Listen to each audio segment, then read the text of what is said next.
Vector2 is a position, right? A direction? A velocity? A Vector2 is simply a collection of two numbers, an x and a y coordinate. This object's position is stored as a Vector2.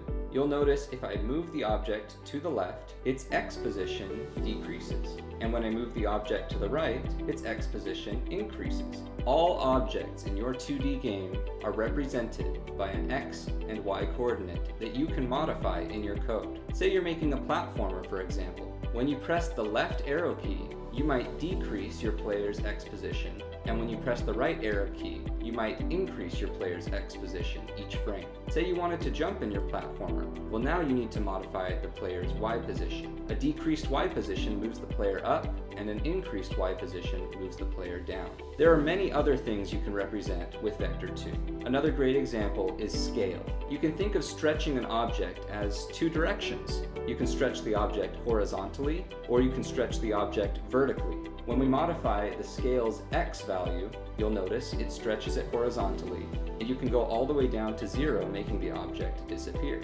Similarly, when you modify the y value of scale, the object gets taller, and you can also shrink the object down to 0. A Vector2 can also be used to represent other things, such as the distance between two objects in the x direction and in the y direction. But when it comes down to it, don't forget, all a Vector2 is two numbers bundled into a single object.